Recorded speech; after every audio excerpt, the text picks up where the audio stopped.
keberhasilan dari beberapa produk tersebut.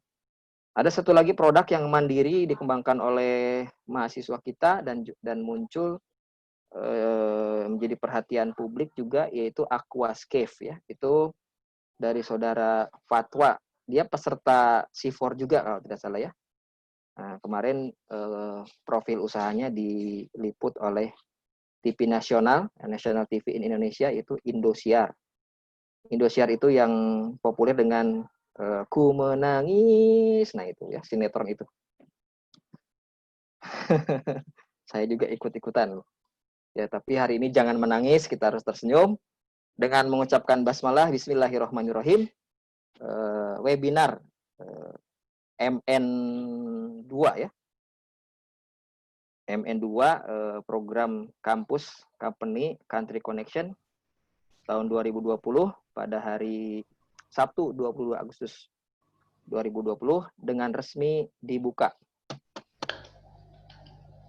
Terima kasih. Assalamualaikum warahmatullahi wabarakatuh. Waalaikumsalam warahmatullahi wabarakatuh. Baik, terima kasih Pak Gugi atas pembukaannya. Saya juga ingin berterima kasih kepada seluruh tim support, termasuk tim IT ya, yang telah banyak membantu kami dalam penyelenggaraan event ini. Nah, sebelum kita mulai, baiknya karena maka tak sayang, maka baik kita mengenal dulu itu profil dari para narasumber yang akan berbicara pada hari ini.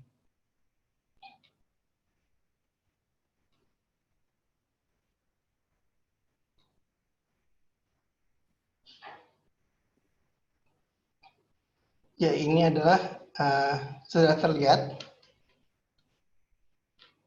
Ini adalah, ya, terima kasih. Ini adalah short CV dari Bapak Tuan Muhammad Firdaus bin Muhammad Sabri, ya.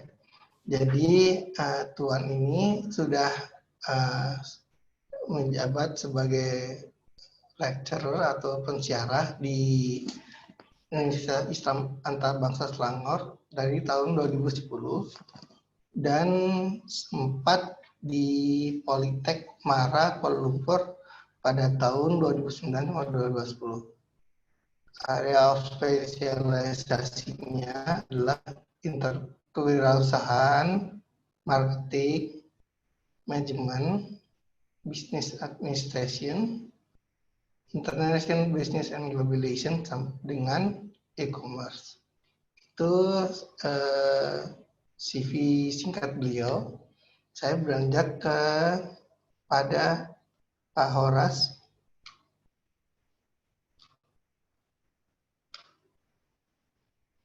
Pak Horas ini merupakan Dr. Horas Idris ini adalah Associate Professor di Universitas Pasundan Bandung. Mata kuliah yang diajarnya ada 3, Econometrics, Perencanaan Ekonomi, dan Ekonomi Manajerial. Beliau sudah berkiprah di dunia pendidikan, terutama di Universitas Pasundan itu sudah lama, tapi yang saya sebut hanya 2 aja, yaitu Assistant Professor pada tahun 2003 dan Associate Professor pada tahun 2007. Sedangkan research history atau penelitian yang pernah beliau jalankan itu salah satunya adalah Perspective of Community Empowerment, Business and Regional Economy. Itu merupakan program dari Menristek atau Kementerian Pendidikan Tinggi dan Riset pada tahun 2018 dan juga pada tahun 2019 dilanjutkan di tahun keduanya. Mungkin itu yang bisa saya share untuk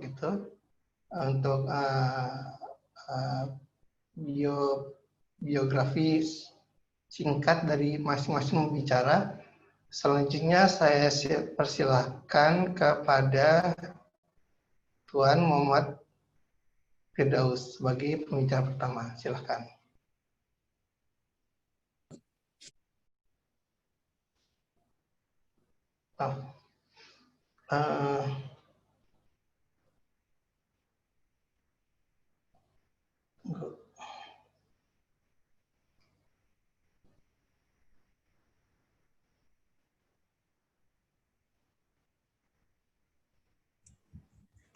Bismillahirrahmanirrahim. Assalamualaikum warahmatullahi wabarakatuh. Waalaikumsalam. Waalaikumsalam warahmatullahi wabarakatuh. Okey, terima kasih Pak Bisma. Okey, kerana memperkenalkan saya. InsyaAllah kita akan kenal lebih dekat lagi insyaAllah. Terima kasih juga kepada dosen-dosen, daripada pensyarah, pada kuis, alright, pelajar-pelajar, mahasiswa-mahasiswi daripada kuis ataupun daripada STISA Indonesia. InsyaAllah sama-sama kita ambil peluang bermanfaat ini untuk berkongsi ilmu. Baik, bismillahirrahmanirrahim.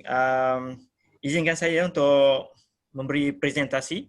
Alright, insyaAllah ini adalah satu bentuk perkongsian ilmu, insyaAllah ya. Okey, baik.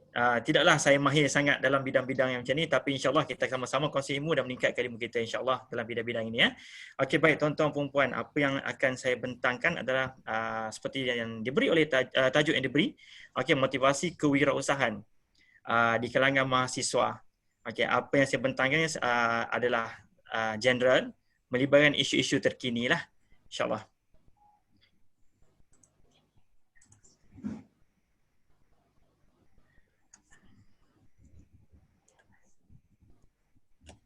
Okey, baik. Di antara apa yang akan saya bincangkan dalam topik kita insyaAllah pada hari ini, yang pertamanya adalah pengenalan. Kita akan diadakan dengan pengenalan di antara apa yang dimaksudkan dengan entrepreneur, apa yang dimaksudkan dengan motivasi kewirausahaan, kewirausahawanan. Betul Pak? Saya pun kurang mahir untuk sebab kita menggunakan terma yang berbeza Bapak ya. Di Malaysia kita panggil usahawan. Kalau di Indonesia wirausaha. Betul kan saya kalau saya salah ya? Betul ya? Kalau di Malaysia usahawan, kalau di Indonesia kewirausahawanan. Begitu InsyaAllah kita sama-samalah belajar. Okey, kemudian saya akan bincangkan tentang isu dan cabaran yang dihadapi oleh bakal-bakal graduan yang memang ingin berniat untuk menceburi bidang entrepreneurship keusahawanan. Seperti yang Pak Gugih bicara sebentar tadi, memang tidak dinafikan di antara 10 ataupun 5 yang masuk ataupun yang mendaftar dalam program usahawan, cuma 3 ataupun 2 yang betul-betul menginjakkan kaki, memijakkan kaki di dalam bidang usahawan. Jadi itu yang kita nak mempertingkatkan supaya kalau 5 masuk, 5 yang akan jadi usahawan. InsyaAllah. Begitu. Okey. Baik, kita akan bincangkan tentang daya penggerak usahawan insyaAllah pada konten yang ketiga dan kesimpulan pada akhirnya. Baik, okey. Kalau tuan-tuan perempuan dapat lihat di sini, entrepreneur, okey. Saya rasa ini adalah definisi yang umum definisi yang umum yang asal katanya adalah entrepreneur ataupun dalam istilah Perancis mengikut tugas, beban, tanggungjawab ataupun perasaan ataupun sikap ingin mencuba itu sendiri. Okey. Alright. Usahawan manakala dari aspek keusahawanan ini adalah satu proses Keusahawanan adalah satu proses untuk mencipta sesuatu yang baru. Yang mereka kata yang bernilai. Alright, dan memerlukan effort dari segi masa, risiko, kewangan, sosial dan of course kalau tuan-tuan perempuan maklum, entrepreneur salah satu aspek ini adalah untuk mencari profit atau keuntungan. Tapi itu bukan hanya satu yang difokuskan. Okey, contohnya kalau social entrepreneur, kalau tuan-tuan perempuan dapat lihat, aspek dia adalah bukan untuk memfokuskan pada keuntungan semata. Dia more into corporate social responsibility, bantuan kepada ataupun tanggungjawab sosial kepada masyarakat, insyaAllah. Jadi untuk itu dari aspek kita kata entrepreneur dan keusahawan adalah dari Malaysia punya. Kalau di Indonesia kita panggil juga sebagai kewirausahaan. Betul Okey, kewirausahaan. Alright, dari kata wira dan usaha. Okey. Ini yang saya dapat daripada kajian Rusdiana 2014. wira. Okay, wira adalah satu definisi yang umum lah, kita semua dapat tahu. Alright. Jadi kalau kita tengok daripada wirausaha pula, according to Rosdiana juga, Sukamdani, Syahid Gito Sarjono, orang, individu yang pandai, yang berbakat, di mana dia mengenali satu produk-produk yang baru untuk diperkenalkan daripada pada pasaran, pada market ataupun target market mereka. Menentukan cara produk baru, menyusun, organize and coordinate operation, mengatur capital, modal, mengenal pasti masalah yang dihadapi oleh society, dan juga menyusun atur, coordinate ataupun kita panggil juga sebagai mengkoordinasikan sumber-sumber yang ada dalam organisasi atau di persekitaran mereka. Namun istilah di Malaysia, di Malaysia tuan-tuan puan-puan, umumnya istilah usahawan ini muncul pada tahun 1970 pada pelaksanaan dasar ekonomi baru, DEB, New Economic Policy, itu di Malaysia. Okey. Baik. Okey, dalam tajuk ini ada kita bicarakan tentang motivasi dan juga untuk graduate di kalangan mahasiswa yang ingin menceburkan diri. So secara tidak langsung mahasiswa ni kita boleh golongkan mereka dalam golongan belia. Sebelum tu kita tengok pada motivasi adalah satu force ataupun daya dalam diri individu yang menyebabkan individu itu melakukan sesuatu di mana mereka tidak melakukan perkara tersebut sebelumnya. Begitu. Maknanya dia buat apa yang dia tak pernah buat sebelum ni. Itu adalah motivasi. Manakala di Malaysia, kalau individu yang berumur 15 hingga 40 tahun adalah dikategorikan sebagai belia. Ya. Tarifan umur belia walau bagaimanapun dia dah berbeza tuan-tuan puan daripada aspek ataupun berbeza dari aspek kalau kita tengok kat sini PBB mengklasifikasikan belia dari umur 15 ke 24 tahun. Manakala kalau Commonwealth, British Commonwealth, di antara 16 hingga 24 tahun. Itu adalah tarifan belia. Tapi di Malaysia, tuan-tuan perempuan, belia adalah sekitar umur 15 ke 40 tahun. Mungkin range umur di Indonesia mengenai definisi belia ada berbeza ya, Doktor? Pak ya? Baik, isu dan cabaran semasa. Baik, ini yang saya petik, yang apa yang berlaku. Apa yang berlaku yang terkini di sekitar tahun 2018 sehingga kinilah. Okey, apa yang kita tengok dari aspek pengangguran tu.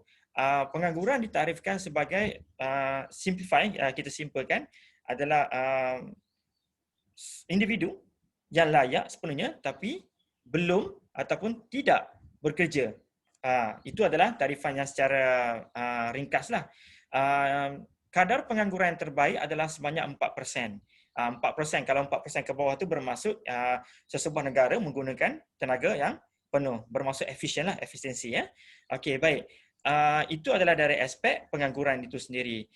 Kalau kita tengok di Malaysia, kalau tuan-tuan perempuan tengok di Malaysia, contohnya kalau kita tengok Jabatan Perangkaan Malaysia, dia menganggarkan dalam 3.4% peningkatan. Walau bagaimanapun individu yang dianggap sebagai mahasiswa ni masih dalam kategori yang orang kata kurang memuaskan ataupun masih dalam kategori yang agak kritikal. Okey, di mana hampir dalam 10% daripadanya yang tidak bekerja selepas daripada graduate lah. Okey. Jadi itu adalah dari aspek pengangguran ya. Okey. Kalau di Malaysia ni kita ada satu satu research ya daripada Maybank Investment Research di mana dia mengatakan bahawa Malaysia pada 2019 sebanyak 3.4% peningkatan di mana 0.1% berbanding bulan sebelumnya 3.3%. Maknanya meningkat sebanyak 0.1%. Okey. Di mana lebih daripada separuh jumlah yang menganggur. Ini according to Sinar Harian 21 Ogos 2020. Bermaksud hampir separuh daripada jumlah mahasiswa yang telah graduasi menganggur dalam tahun 2019. Okey. Baik. Kemudian kita tengok daripada aspek tuan-tuan perempuan pandemik global. Kalau sekarang kita katakan pandemik global ni adalah COVID lah. Itu adalah pandemik yang agak kritikal, tapi disebabkan itu usahawan sebenarnya dia lebih bermotivasi hasil daripada tekanan yang dihadapi sebenarnya. Okey, terutamanya COVID-19. So kemudian dia akan cari alternatif untuk orang kata apa? Business survival untuk kelangsungan hidup perniagaan mereka lah. Okey. Kalau kita tengok pandemik COVID-19 kan, sehingga semalam, sehingga semalam 21.8 sebanyak 22.9 juta yang dikenal pasti positif COVID-19. Dia menyamai 70.7, tak silap saya, 71% daripada jumlah penduduk Malaysia. Bermaksud 70% kalau kita gandingkan 70.7%, daripada penduduk Malaysia. Penduduk Malaysia adalah sebanyak 32.4 juta. Okey. So COVID semakin meningkat, di mana sekarang kita ada lebih kurang 800,000 kematian. And then Malaysia sekarang dalam 9,000 lebih. Jadi ini adalah satu keadaan yang sangat kritikal. Perintah berkurung dikenakan, bisnes ditutup, kebanyakannya kecuali bisnes-bisnes essential, contohnya seperti pembuatan beras ataupun sumber-sumber makanan yang kita panggil sebagai sumber komoditi. Jadi itu yang dibenarkan berniaga. Selain daripada itu, tidak. Contohnya kedai gunting rambut, berisiko kan. Okey, jadi kadang-kadang macam itu menyebabkan entrepreneur ni ada kesukaran dari aspek untuk melipat gandakan keuntungan ataupun kapital. Alright, tapi keadaan macam ni tidak membuatkan entrepreneur tu berhenti duduk di rumah. Okey, nanti kita akan tengok lepas ni apa yang akan berlaku untuk overcome masalah COVID-19. Dan isu dan cabaran semasa yang seterusnya adalah fasiliti dan bantuan, terutamanya bantuan daripada segi daripada kerajaan contohnya, ataupun daripada individu persendirian ataupun daripada persekitaran kita. Contoh dari aspek teknologi, kemudian pinjaman, sumber dan kepakaran. Kalau kita tengok dari aspek kemudahan pinjaman ni, kebanyakan entrepreneur yang fresh ataupun dipanggil start from scratch, startup business, entrepreneur yang sikap yang ada dalam status itu, dalam kategori itu, dia mendapat kesukaran untuk membuat pinjaman sebab dia tak ada historical record di situ, historical dengan finance dan sebagainya. So agak sukar untuk mendapatkan kemudahan pinjaman. Alright, jadi dari aspek itu sumber yang terhad dan kepakaran dan sebagainya. Kemudian peranan universiti ada setengahnya hasil kajian daripada tak silap saya daripada siapa saya tak ingat dah. Daripada Syarif Mahanim, dia mengatakan bahawa peranan universiti ni masih lemah dari aspek kawalan, dari aspek pemantauan dan sebagainya. Tapi insyaAllah berdasarkan kajian lepas daripada tahun 2019, minta maaf saya tak ingat siapa yang mengkaji, dia mengatakan bahawa terdapat peningkatan walaupun dia slightly different. Dia sedikit tapi ada peningkatan di mana melahirkan usahawan. Contohnya kalau kita ambil 5 orang yang belajar program tu, mungkin peningkatan sebanyak 1%. Daripada 3 orang yang betul-betul join untuk usahawan, dah jadi 4 orang. Itu maksud dia contohnya. Okey, dari aspek ekonomi, okey, kalau kita tengok daripada suku kedua, ini saya tengok pada Malaysia, dia punya ekonomi turun sebanyak 7.1% oleh kerana kesan daripada PKP, Perintah Kawalan Pergerakan. Okey, dari aspek ekonomi ni, dia bukan saja impact dari Malaysia, tapi secara keseluruhan. Okey, maknanya satu dunia lah akan impact dari disebabkan oleh COVID-19 ya. Okey, kemudian sikap individu tu ataupun dipanggil sikap intrinsic punya behavior lah. Alright, dari sikap-sikap tersendiri. Personal punya problem lah.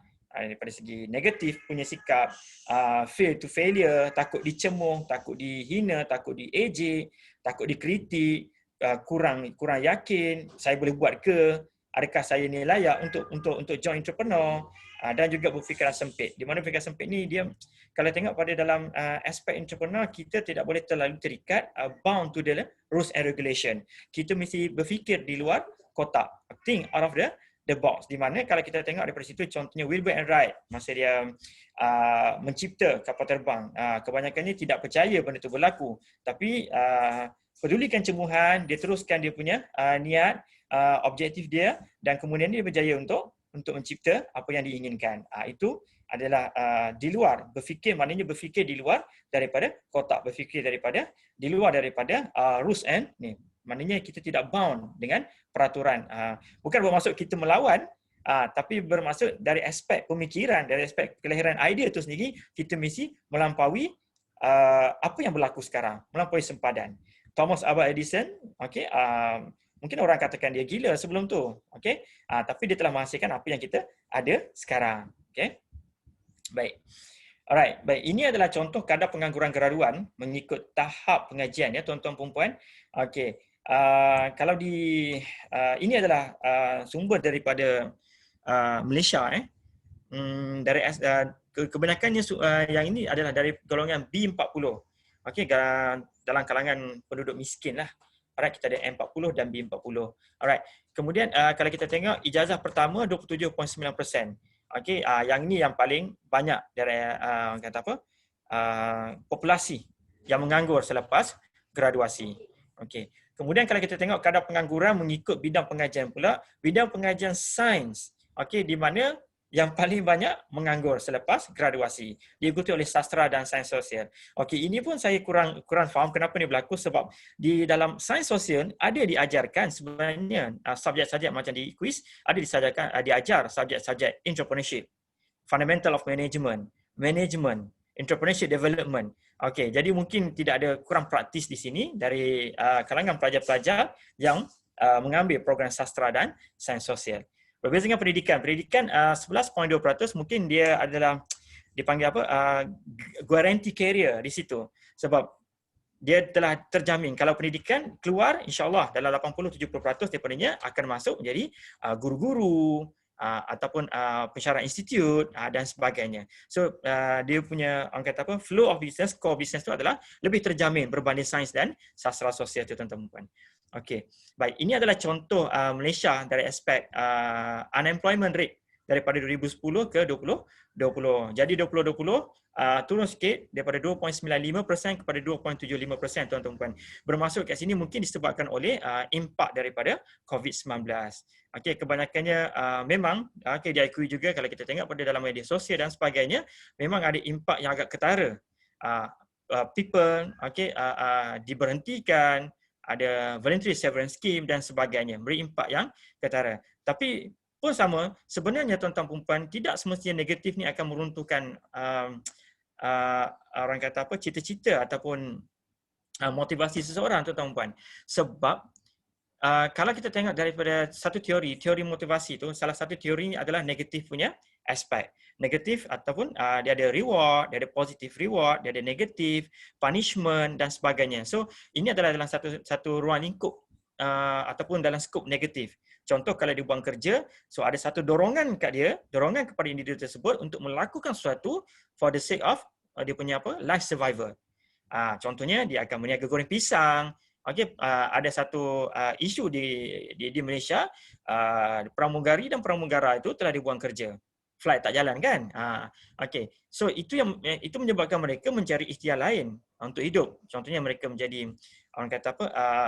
Cuci kereta. Dia orang buka bisnes cuci kereta, alright, atau buka bisnes jual kuih-kuih dan sebagainya. So mesti ada alternatif daripada situ. Bermaksud kat sini walaupun kita nampak benda-benda yang berlaku, unemployment, kurangnya pendedahan daripada universiti, kita nampak itu bukan saja dari segi negatif ya tuan-tuan puan, tapi kita tengok juga daripada sudut macam mana negatif aspek tu boleh force dia untuk melakukan sesuatu, meniaga, menjadi usahawan.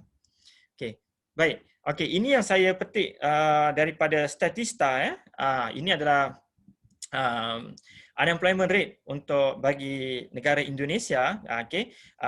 Tidaklah kita tengok mungkin tahun 2019 ada sedikit peningkatan. Okey, tapi difahamkan sehingga semalam ada sedikit penurunan. Okey, itu adalah standard ataupun itu adalah isu global.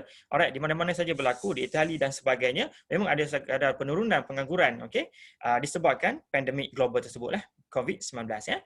Alright. So, okey, apa yang perlu dilakukan? Apa yang membuatkan kita ataupun apa yang membuatkan mahasiswa ataupun mahasiswi berniaga? Apa yang dipanggil juga sebagai push factor? Apa yang memotivasikan ataupun daya penggerak usahawan? Yang pertama, tidak mudah mengalah. Seperti yang kita tengok contoh yang saya bagi sebelumnya ni tuan-tuan puan. Kalau kita tengok, orang-orang yang telah diberhentikan kerja itu, tidaklah mereka duduk di rumah. Okay, mereka akan mencari ikhtiar. Mencari ikhtiar macam mana untuk orang kata apa, kesinambungan hidup. Macam mana untuk meneruskan hidup. Macam mana untuk mendapatkan duit, okey, untuk makan, minum, pakai. Kalau kita tengok dalam Maslow hierarchy pun, seperti yang diterangkan sebelum ini, sebelumnya, bukan lecture ni lah, lecture yang sebelumnya, yang pernah saya hadir, kalau kita tengok Maslow, kebanyakan pengguna ataupun individu sekarang, dia lebih fokus pada basic punya fulfillment. Contohnya makan, pakai, tidur, contoh dari segi pemakanan kan, basic punya needs lah. Alright, so instead of, sebab mungkin keadaan sekarang COVID-19 kita ada beberapa limitasi, okay, contohnya limitasi untuk mencari makanan, limitasi untuk meniaga dan sebagainya. So basically pada keadaan sekarang ini kita memang fokus utama kita untuk fulfill basic needs ataupun basic life. Okey, baik. Dari segi kerohanian kat sini, ilmu, akal, iman, akidah, fikah, itu adalah keadaan ataupun itu adalah orang kata konten-konten yang penting dalam kerohanian. Kita kena membangun kerohanian internal lah, dipanggil juga sebagai intrinsic value. Alright, intrinsic value kita kena bangunkan dan sebagainya. So itulah salah satu daya penggerak usahawan juga. Tanggungjawab kita terhadap agama, tanggungjawab kita terhadap anak-anak jika ada, tanggungjawab kita terhadap keluarga, tanggungjawab kita terhadap ibu dan ayah. Kan, kita nak balas apa jasa mereka. So nak balas kena ada duit. Kan? So kena ada duit, kena bekerja. Kadang sekarang bekerja susah nak dapat, kena meniaga. Itu adalah salah satu juga faktor ataupun daya penggerak usahawan. Kemudian nilai intrinsic value seperti yang kita tengokkan tadi tu. So nilai intrinsic yang bagus, yang baik pun adalah salah satu aspek penting yang memotivasikan usahawan, ya. Alright, contohnya positif, making orang kata apa, good perception, unbiased contohnya, alright, ideas beyond boundaries contohnya, dan sebagainya. Itulah nilai intrinsic ataupun intrinsic value yang patut ada dalam diri orang, okey, dalam diri usahawan, terutamanya yang ada background usahawan itu sendiri. Kemudian pencapaian dan kepuasan dalam kerja. So kenapa dia nak kerja? Sebab dia nak puas, satisfaction, okey, self fulfillment, self achievement, position. Itu yang ditekankan dalam angkat apa, kepuasan dalam kerjaya itu sendiri. Okey, baik. Kemudian dari segi keuntungan, and of course kebanyakan kalau kita nak jual something, kita nak berniaga, memang kita fokuskan pada aspek keuntungan itu. Tapi bukan macam kita tanya, macam saya bagi tahu terangkan tadi, entrepreneur keuntungan adalah bukan semata-mata daya penggerak. Kalau kita lihat dalam corporate social responsibility, dia fokus pada kerohanian tadi tu. Maknanya selain pada keuntungan, kita juga fokus kepada ingin membantu. Okey, membantu orang yang ada masalah, kita create satu produk ataupun servis di mana boleh menyelesaikan masalah-masalah mereka. Alright?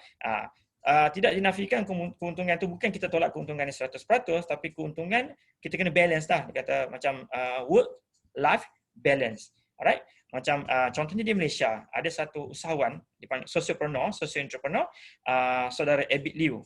Okey, macam mana dia membantu orang, okey, dengan perniagaan dia. Dia buka eLiu Smart pada masa COVID ini, okay, and then dia membantu mereka-mereka yang susah, pergi pada rumah ke rumah, rumah yang miskin lah, okay, dia pergi, dia detect, dia bagi sedekah, derma dan sebagainya. Alright, even dia akan bagi lebih jauh. Kadang-kadang kalau rumah tu rosak, rumah tu memang tak boleh diduduk, okay, dia akan sewa rumah baru untuk individu tersebut. Okay, itu adalah social entrepreneur yang penting lah. Okay. And then keupayaan mengawal situasi dan risiko. Ini yang kata locus of control, self control dan sebagainya. Dah ada duit banyak, nak buat apa? Kan? Mungkin nak beli Alphard ataupun nak gerakkan modal tu supaya buka branch baru, supaya lebih-lebih lagi dia punya ilmu, supaya lebih lagi puas hati. So, penting untuk mengawal situasi, penting untuk mengawal risiko, penting untuk mengawal pekerja, penting untuk mengawal kos, penting juga untuk mengawal keuntungan yang ada. Supaya benda tu digunakan, disebarkan di tempat yang sepatutnya. Okey, kita letakkan dia di tempat yang hak, di tempat yang sepatutnya. Alright. Contoh kalau ada keuntungan tu selepas ditolak daripada hak kepada pekerja, iaitu upah, cukai dan sebagainya. Okey. So dia kena able untuk mengawal situasi dan risiko. Okey, ini adalah hasil daripada kajian oleh Duff Emerick, Abdul Khalid Ibrahim dan Yap Putih. Okey, tuan-tuan puan-puan, ini adalah contoh Maslow hierarchy of needs. Saya rasa, saya yakin ada lebih kurang kebanyakan daripada mahasiswi Indonesia dan Malaysia dah belajar Maslow hierarchy of needs. Kalau kita tengok daripada keadaan sekarang ni, COVID-19, kita banyak fokus pada physiological needs, tuan-tuan puan. Alright, kita tengok pada air, minta maaf, air. Air, udara. Water, air kan. Food, shelter, sleep, clothes and reproduction. So ini adalah aspek yang paling kita utamakan pada masa ini. Kalau ekonomi dah bagus, pandemik pun dah hilang, mungkin keadaan tu akan meningkat. Jadi safety, love, esteem and self-actualization. Okay? Pada masa sekarang kita banyak fokus pada safety and physiological needs, terutamanya physiological. Okey, baik. Selain daripada Maslow ini, kita ada beberapa juga teori yang boleh dipetik, dikait. Tapi saya cuma fokus pada satu lagi teori yang daripada kita punya scholar daripada Islam, okey, Muslim itu sendiri, iaitu Demise of Human Needs yang yang saya petik daripada Al-Shatibi pada tahun 1996. So Al-Shatibi ni tuan-tuan perempuan, dia fokuskan needs, human needs kepada tiga perkara, iaitu daruriyat, primary needs. Okey, contohnya kalau kita tengok religion, akidah kita, soul, mind, wealth, kita ada duit yang cukup untuk makan, minum dan pakai, dan juga keturunan contohnya. Alright, hajiat, secondary needs. Okey, lebih daripada situ, kalau rumah kita nak rumah yang lagi selesa, yang lagi cantik. Okey, untuk mempermudahkan. Okey, untuk mempermudahkan dan meninggalkan kesukaran. Contoh kalau ada rumah tu, mungkin rumah tu lebih baik daripada yang sebelumnya. Itu adalah secondary needs, hajiat. Okay, baik. And then tahsiniyah ataupun tertiary needs is something that should be there to beauty life. Okay, memperindah lagi hajat tersebut. Kalau ada rumah, kita nak rumah 2 tingkat contohnya. Kalau ada rumah contohnya kita nak lift contohnya, macam tu. Itu adalah tahsiniyah ya. Okay, inilah according to Al-Shatibi. Jadi di mana kita sekarang? Kita kena fikir apa kita punya fokus sebagai ataupun ingin menjadi entrepreneur. Okay, kita entrepreneur kita kena, kalau fokus more into entrepreneur, kita tak boleh jump into our goals dengan secara membabi buta tuan-tuan puan. Bermaksud kita kena istilah yang digunakan, start small, aim high. Kita start daripada kecil dan jangan lupa kita aim tinggi. Alright? Itu maksudnya. Okey. Kalau kita tengok daripada sini tuan-tuan puan, kebanyakan kalau saya lihat daripada latar belakang usahawan-usahawan yang meniaga di Malaysia, contohnya ada artis Rosham Noor, dia ada Rosham Mat. 5 menit lagi ya. Berapa lagi masa? Ya, Pak Bisma? 5 menit lagi, Pak. 5 minit lagi. Oh, masih banyak lagi. Okey, tak apa. Alright. Okay, so kalau kita tengok daripada sini, kita tengok pada Rosham Noor for example ya. Contohnya Rosham Noor. Kalau kita tengok pada Rosham Noor tu sendiri, dia mulai menggunakan Illusmat latar belakang dia adalah orang ataupun penduduk setinggan di Kampung Kerinci. Penduduk setinggan yang memang di bawah level kemiskinan tuan-tuan perempuan. Tapi macam mana dia ada satu motivasi yang hebat, yang baik, alright, sampaikan dia boleh pergi daripada untuk fulfill primary needs sehinggalah dia boleh mencapai tertiary needs yang dia inginkan itu. Itu adalah salah satu contoh. Ada beberapa contoh lagi tapi sebab kekangan masa, minta maaf ya Pak Bisma. Okey. Alright. Okey, ini adalah 8 tips untuk menjadi entrepreneur yang berjaya. Okey, according to Mark Zuckerberg. Tuan-tuan perempuan kenal Mark Zuckerberg kan? Alright. Dia adalah pencipta daripada Facebook yang tuan-tuan perempuan pakai sampai sekarang. Yang pertama, apa yang Mark Zuckerberg kata? Layan semua orang dengan baik. Okey. Treats people well. Okey. Buat baik, dibalas baik. Jangan kita expect orang tu buat baik, kita expect Allah yang akan membalas kebaikan kita kepada orang-orang tersebut. Dan sesuatu yang berlaku ada hikmahnya. Jatuh bangun kita ada hikmahnya. Kita jatuh, kita belajar daripada pengalaman. Okay? Nabi juga mengatakan bahawa jangan kita jatuh pada lubang yang sama 2 kali. Itu adalah something that we need to learn. Okay? Untuk kita lebih jauh lagi berjalan. And then cipta tujuan hidup, goals kita. Okay? Yang aim high tadi tu. And then idea datang sikit-sikit, start small. Okay, and then understand yourself, fahami diri sendiri. You faham diri sendiri, apa yang you nak, kenapa kena berjaya. And then wajib bertemu kegagalan. Ini yang penting. Kebanyakan orang-orang yang berjaya adalah orang-orang yang gagal. Kenapa saya kata gitu? Mereka pernah gagal. Bukan pernah. Kadang-kadang mereka selalu gagal, selalu jatuh, baru mereka berjaya. Okay, bantu dan manfaatkan orang lain dan bermula dengan langkah kecil. Okay, jadi benda ini pun sesuai, tally dengan apa yang according to kita punya agama Islam contohnya. Alright, benda yang betul, benda yang bagus untuk diamalkan, benda yang bagus dipraktikkan. Ini yang kita panggil sebagai satisfaction, kita punya life satisfaction. Okay, tujuan, ada hikmahnya sendiri. Okey, baik. Okey. Sebelum saya tamatkan, ini saya nak beritahu ini adalah trending top 6 Malaysia startups for 2019. Leading Malaysia startup based on their influence. Ini apa yang dipengaruhi. Kebanyakannya daripada internet lah. Okey, yang menggunakan internet. Contohnya online punya business. Contoh Kasam, iFlix, okay. Kalau global kita ada Netflix, tapi Malaysia kita ada iFlix, okay. iPrus, Bloomdisk, Altia dan dah makan ni macam Grab ataupun Foodpanda. Okay, ini adalah yang itu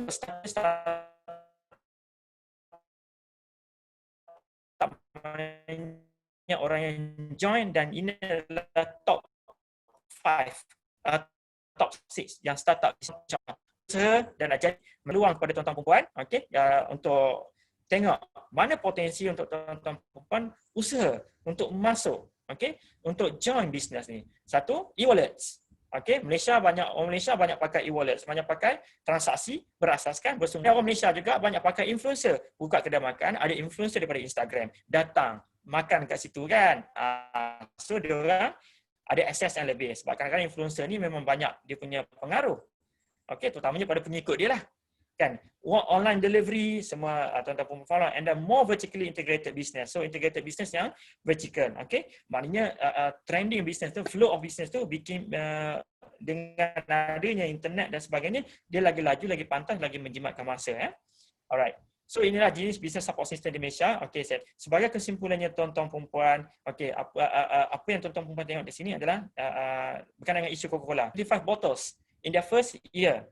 So whatever you are going through, it will be okay. Nowadays, tuan-tuan perempuan tengok Coca-Cola adalah kata apa, minuman, beverages yang paling popular, yang mungkin kata apa, pernah dominan ataupun sekarang masih lagi dominan dalam market mereka. Okay, dalam market beverages ni lah. Alright. Tapi pada tahun pertama mereka cuma berjaya menjual 25 bottles. Tapi tuan-tuan tengok apa yang terjadi pada Coca-Cola sekarang. Adakah ini memberhentikan mereka yang masalah ni? Tidak. Dia makin jadi global dan lebih jauh lagi. Okay? Alright. So itu saja untuk perkongsian ilmu. InsyaAllah doktor akan berkongsi dengan lebih spesifik lagi. Okay? InsyaAllah silakan Pak. Itu saja. Terima kasih. Assalamualaikum. Waalaikumsalam warahmatullahi wabarakatuh. Jadi ada beberapa poin yang saya kira bisa di-highlight dari pemaparan Tuan Muhammad Firdaus tadi, yaitu seorang wirausaha itu harus pantang menyerah. Dan tadi yang menarik ada beberapa tips ya dari Mark Zuckerberg tentang bagaimana menjadi wirausaha yang baik. Nah, bagi teman-teman yang ingin bertanya, silahkan ditulis di kolom chat. Nanti insya Allah akan kami sampaikan ke beliau-beliau. Tolong nama, kemudian pertanyaannya ditujukan ke siapa, kemudian baru pertanyaannya. Baik, terima kasih Tuan Muhammad Firdaus. Sekarang saya akan beri kesempatan kepada Dr. Horas Judius. Baik, terima kasih Pak Bisma Suraryo. Baik, Bismillahirrahmanirrahim. Yang saya hormati Bapak Gugih Susandi. Beliau adalah Puket 1 Bidang Akademik dan Kemahasiswaan STI Suta Atmaja. Lalu rekan saya Bapak Muhammad Firdaus dari College University Islam Antarbangsa Selangor atau KUIS Malaysia. Bapak Ibu dosen yang ada di STIE Suta Atmaja maupun yang juga join dari KUIS Malaysia, dan yang paling penting adalah mahasiswa-mahasiswa, adik-adik kami yang kami banggakan. Assalamualaikum warahmatullahi wabarakatuh. Waalaikumsalam. Waalaikumsalam. Baik, saya sangat senang, sangat berterima kasih diundang pada kesempatan kali ini untuk melakukan saya sebut saja sebagai satu sharing session begitu. Tentu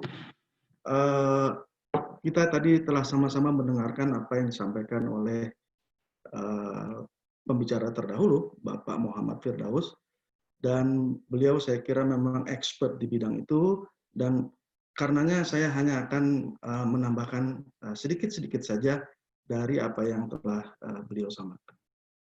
Perkenalkan, nama saya Horace Julius. Nah, ini karena di Subang tentu berada di tanah Pasundan, tanah Jawa Barat. Nah, kalau Horace ini pasti bukan orang Garut ya Pak ya. Tapi walaupun brandnya ini Horace, tapi saya nggak bisa nih ngomong Batak. Jadi alhamdulillah saya sudah 30 tahun ada di Bandung, mengajar di UTS Pasundan. Dan dalam kaitannya dengan pertemuan kita kali ini, saya dan teman-teman juga pernah merintis bisnis dari tahun 2005 sampai 2014. Tapi betul-betul bisnis yang saya pegang betul-betul itu 5 tahun. Artinya saya terlibat aktif di dalamnya itu dari tahun 2010 sampai 2014. Waktu itu saya dan kawan-kawan terlibat dalam bisnis pelatihan SDM, ya, dan ini juga menjadi sedikit pengalaman saya yang mungkin saya bisa sharing kepada adik-adik mahasiswa yang hadir pada kesempatan kali ini, yang join. Baik,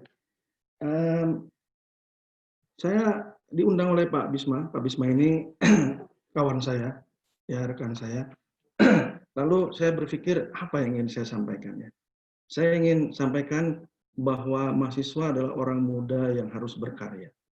Jadi saya berikan satu judul singkat, Muda Berkarya. Nah, tadi Pak Muhammad dari pembicara terdahulu ya mengatakan kalau di Malaysia batas muda itu umur 40 ya Pak ya. Wah, kalau batasannya seperti itu berarti saya sudah tidak muda lagi karena umur saya 49. Tapi nggak apa-apa, walaupun tidak muda, paling tidak jiwanya muda gitu ya. Nah, kalau kita bicara entrepreneur, kalau kita bagi adik-adik mahasiswa, kalau kita ingin mengenali sesuatu, ada berbagai cara untuk mengenali sesuatu. Apa sih entrepreneurship itu? Apa sih kewirausahaan itu? Nah, ada dari sekian cara bagaimana kita mengenalinya, saya hanya ambil 3 saja, ya, 2 W dan 1 H. 2 W itu 2 huruf W dan 1 huruf H. 2 W yang pertama adalah why. Kenapa? Mengapa saya harus menjadi seorang wirausahawan? Yang kedua, how. Gimana caranya? Gimana ya caranya saya menjadi seorang wirausahawan? Dan yang ketiga, when. Ya, tentu masih banyak lagi pertanyaan-pertanyaan yang bisa kita ajukan, yang kita bisa diskusikan. Tapi dalam waktu yang singkat ini saya akan hanya sharing 3 pertanyaan ini saja. Ya, mengapa saya harus jadi seorang wirausahawan? Bagaimana caranya? Kapan saya harus memulainya? Tentu ilmu pengetahuan orang tentang kewirausahaan ini bukanlah suatu ilmu yang baru. Dia sudah banyak berkembang.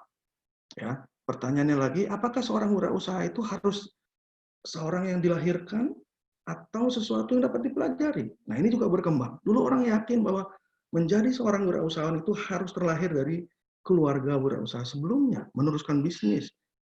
Seperti itu. Tapi sekarang juga orang yakin, oh tidak, walaupun kita bukan berasal dari keluarga wirausahawan, kita bisa mempelajarinya. Ya, jadi kita bisa mengambil dari beberapa pendapat. Mengapa kita memilih berwirausaha? Tadi telah disampaikan oleh pemateri sebelumnya, pembicaraan yang pertama, fenomena job seeker dengan job creator. Ya, kita tahu bahwa pencari kerja di Indonesia ini angkanya itu setiap tahun selalu melebihi jumlah kesempatan kerja yang dapat diciptakan oleh sektor-sektor formal. Dan yang kedua yang paling mencolok adalah jumlah ya wirausahawan dibandingkan dengan jumlah penduduk. Kalau saya tidak salah, angka BPS, Indonesia Statistics, itu angka tahun 2019, angkanya baru 2%. Sedangkan di negara-negara lain bisa 4-5%.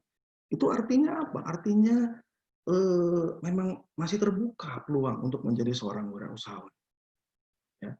Dan jangan lupa, dari kata kunci ini, fenomena job seeker dengan job creator ini artinya ada semacam misi yang mulia. Kalau kita menjadi seorang wirausahawan, kita menjadi job creator.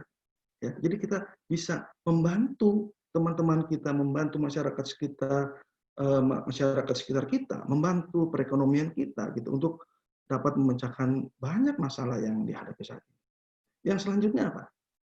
Yang selanjutnya freedom, bebas menentukan waktu berusaha. Bagi adik-adik mahasiswa yang nggak kebayang kerja 9 to 5, ya, jam 9 sampai jam 5 sore, jam 8 sampai 4 sore gitu, ya, yang tidak suka dengan itu, nah, menjadi seorang wirausahawan adalah salah satu jawabannya. Yang berikutnya networking, ya. Kita nggak perlu harus bisa semuanya. Dengan menjadi wirausahawan itu kita nggak harus bisa mengerjakan A sampai Z.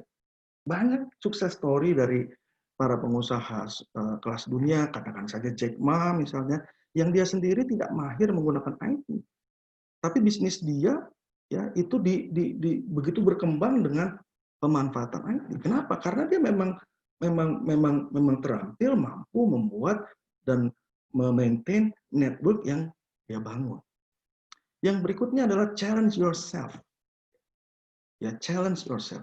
Kadang-kadang kita tidak ngeh gitu, tidak ngeh bahwa apa yang kita hasilkan sekarang hanya dihasilkan dari kompetensi kita yang sebetulnya nggak full gitu. Ya, jadi sebetulnya kita bisa melakukan lebih dari apa yang kita lakukan sekarang. Ya, lebih dari apa yang kita lakukan sekarang. Waktu saya mahasiswa, saya tuh nggak suka statistika, Pak Wisma. Ya, saya nggak suka statistika waktu saya mahasiswa. Tapi setelah saya cari kenapa saya tidak suka statistika, oh karena saya tidak menyukai dosennya. Lalu saya coba berdamai dengan diri saya pelajari statistika pelan-pelan sampai pada akhirnya sekarang sampai saat ini bahkan saya mengajar statistika. Jadi saya waktu itu men-challenge diri saya. Yang berikutnya adalah Anda akan menjadi expert di bidang Anda. Coba kita lihat, setiap pengusaha yang melakukan sharing session kepada siapapun, dia menjadi expert di bidangnya. Determination, autonomy. Nah ini juga alasan-alasan mengapa kita dapat menjadi wirausahawan. Dan terakhir dari apa yang saya kutip, ini ada financial independence. Kita bisa mengatur keuangan kita sendiri. Coba, mohon maaf, kalau kita jadi pegawai, siapa yang mengatur keuangan kita? Atasan kita. Kalau kita jadi ASN, siapa yang mengatur keuangan kita? Negara. Tapi kalau kita menjadi seorang wirausahawan, siapa yang mengatur keuangan kita? Kita sendiri. Mau sebulan dapat 5 juta, boleh. Dapat 10 juta, boleh. Saya mau santai-santai 2 juta saja, boleh. Nah, ini adalah financial independence. Yang berikutnya, nah, karena saya yakin di sini sebagian besar, bahkan mungkin semuanya adalah Muslim, jadi kalau kita bertanya, mengapa kita tidak harus ya, mengapa wirausahawan itu menjadi satu opsi yang patut kita perhitungkan, gitu ya, patut kita perhitungkan dalam karir yang akan kita pilih ke depan. Dari banyak sirah nabawiyah yang kita baca, kita ketahui bahwa Nabi Muhammad SAW juga seorang pengusaha. Ya, kita lihat misalnya betapa beliau itu umur 9 tahun telah menjadi pengembala kambing, umur 12 tahun telah melakukan perjalanan ke negeri lain, 17 tahun beliau telah menjadi entrepreneur dan sudah menjadi memimpin satu perdagangan yang cukup besar. Dan ingat, mahasiswa, ini kan range umur mahasiswa, 17 tahun, 22, 25 ini range umur mahasiswa. Jadi kalau kita memang meyakini bahwa memang Nabi Muhammad SAW adalah panutan kita, maka kita juga bisa melihat bagaimana sejarah beliau, ya, sejarah Nabi, mulai dari anak-anak sampai dewasa, sampai menjadi Rasul. Begitu. Selain itu, apa karakter Nabi dan apa kaitannya dengan pembelajaran dari berwirausaha, berdagang ini? Beliau dikenal sebagai orang yang jujur, al-amin. Bahkan jauh sebelum beliau menjadi Rasul pun telah mendapat julukan sebagai orang yang jujur. Setelah itu, tadi kita lihat bagaimana dari umur 9 tahun sampai umur 30 tahun, ada beberapa milestone yang Nabi lalui dalam konteks beliau sebagai seorang entrepreneur, ya. Nah, melalui kiprah beliau di bidang entrepreneurship ini, ya, menjadi pengusaha ini, maka ini menjadi pembelajaran, ya, pembelajaran. Karena dengan menjadi entrepreneurship itu harus punya integritas yang tinggi, harus amanah, profesional, jujur, bertanggung jawab, percaya diri. Nah, percaya diri ini seni, ya. Punya kepercayaan diri itu seni. Kalau kepercayaan diri kita terlalu tinggi itu sombong nanti. Tapi kalau terlalu rendah kita menjadi inferior. Nah, ini kepercayaan diri itu harus rajin dan mandiri. Jadi artinya apa?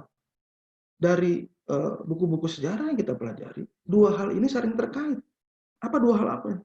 Dua hal, menjadi entrepreneur dengan karakter. Menjadi entrepreneur adalah wahana untuk mempelajari, menguasai, mendapatkan karakter yang mulia ini. Juga karakter yang mulia ini mendukung, ya, mendukung kiprah seseorang menjadi seorang entrepreneur.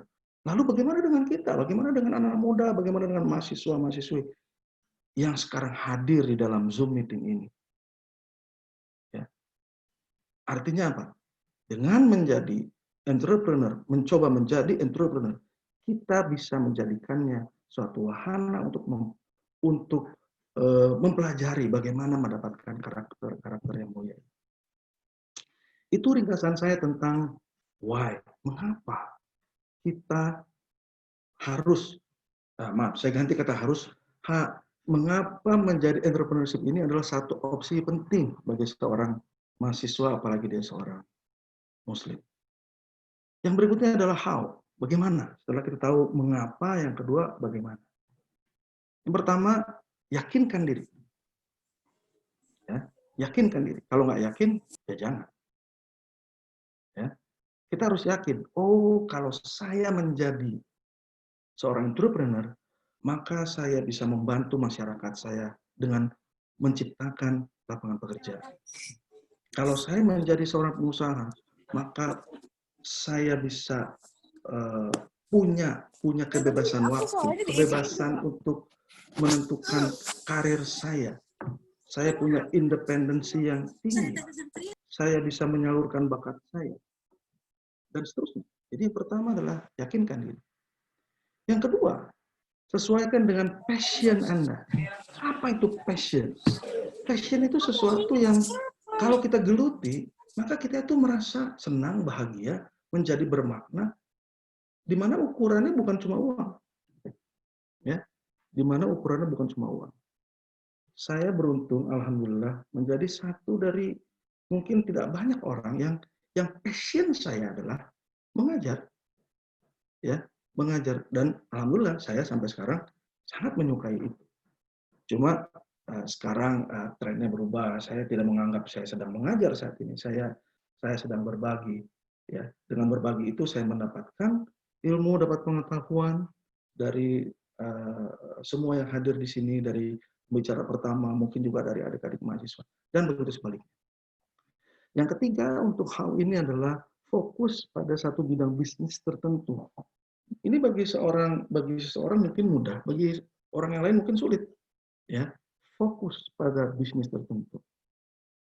Jadi agak aneh kalau dibilang, kamu bisnisnya apa? Semua bisnis saya jalani, agak aneh. Ya. Walaupun itu tidak melanggar pakem apa-apa, Anda boleh juga. Tapi fokuslah pada satu bisnis tertentu. Yang mana? Yang ada kaitannya dengan passion Anda. Passionnya apa? Ya, passionnya apa? Saya pernah mengenal seorang, dia kuliahnya adalah teknik ya, engineer. Tapi passionnya di bahasa. Passionnya di bahasa. Kalau dia belajar bahasa apapun yang dia pelajari, bahasa Inggris, bahasa Perancis, dia pernah belajar bahasa daerah, tiba-tiba dia menjadi begitu sangat excited. Itu namanya passion.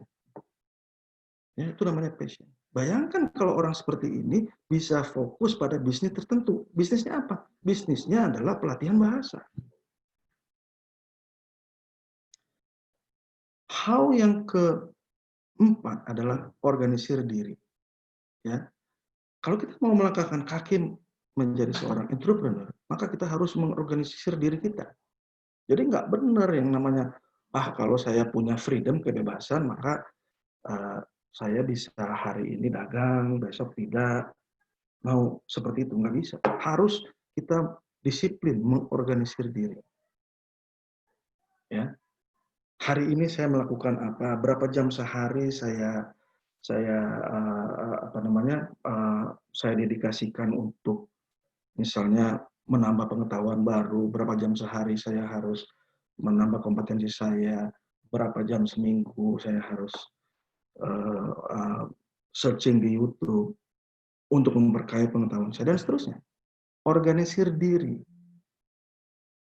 Uang ini dapatnya dari mana? Apakah uang saya, atau kalau saya mengajak kawan saya? Kalau ini uang untuk bisnis, saya harus pisahkan dengan uang pribadi saya. Organisir diri. Yang berikutnya adalah terbuka terhadap evaluasi. Ya, tentu banyak tahap, saya hanya mengambil beberapa saja. Jadi setelah kita meyakinkan diri kita, menyesuaikan dengan passion kita, fokus pada bisnis tertentu, organisir diri, lalu yang berikutnya adalah terbuka terhadap evaluasi. Baik evaluasi yang dilakukan oleh kita sendiri, maupun evaluasi yang dilakukan oleh pihak lain. Siapa? Kawan dekat kita. Bagi Anda yang mahasiswa, orang tua misalnya, ya, atau minta pendapat para pelaku bisnis yang sudah lebih maju misalnya. Terbuka terhadap evaluasi. Ya. Dan hal yang berikutnya adalah action. Nah, ini ada sedikit joke. Kalau dulu tuh ada yang namanya Neto, ya. No action, talk only. Wah, ini harus kita hindari. Jadi, hal yang berikutnya adalah lakukan. Setelah kita meyakinkan diri, menyesuaikan dengan passion kita, fokus pada satu bisnis tertentu, siapkan organisasi diri, siapkan evaluasi, lalu action. Terus ada pertanyaan, Pak, saya nggak bisa. Kenapa nggak bisa? Saya bukan berasal dari keluarga pebisnis. Saya malu kalau harus menawarkan produk tertentu. Tapi saya ingin. Nah, ini bukan rumus dari saya, bukan. Saya hanya mengambil dari sukses story orang-orang lain, lalu menambahkan apa yang saya alami. Masih ingat tentu proses apa yang namanya dipaksa, terpaksa, terbiasa, luar biasa.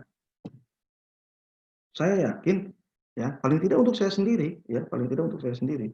Waktu saya kecil, sholat itu dipaksa. Mana saya tahu bahwa saya butuh sholat? Saya nggak tahu. Tapi saya dipaksa. Lalu setelah fase dipaksa ini terlampaui, saya terpaksa. Karena saya terpaksa, seiring dengan itu saya mempelajari apa itu sholat dan seterusnya. Saya menjadi terbiasa. Akhirnya saya menjadi luar biasa. Saya membutuhkan itu semua. Nah, proses ini bisa kita bisa gunakan juga ketika kita mau mulai bisnis. Paksa. Siapa yang memaksa? Ya diri kita. Kita menjadi terpaksa. Terpaksa belajar pembukuan, terpaksa sedikit belajar marketing, terpaksa harus melek IT, terpaksa harus bikin network sama orang. Biasanya saya kerjanya sama komputer aja, benda mati. Sekarang harus bekerja sama orang. Susah itu bekerja sama orang. Kalau bekerja sama komputer nggak suka, matiin, selesai. Mudah-mudahan dengan itu kita menjadi terbiasa, akhirnya menjadi luar biasa.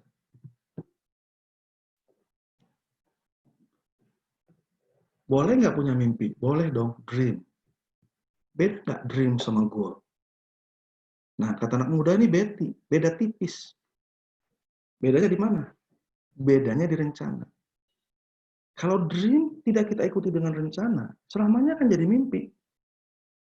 Ya, selamanya akan jadi mimpi. Tapi kalau mimpi itu kita turunkan menjadi rencana, kita susun rencana untuk menggapainya, maka dia menjadi goal, dia jadi tujuan.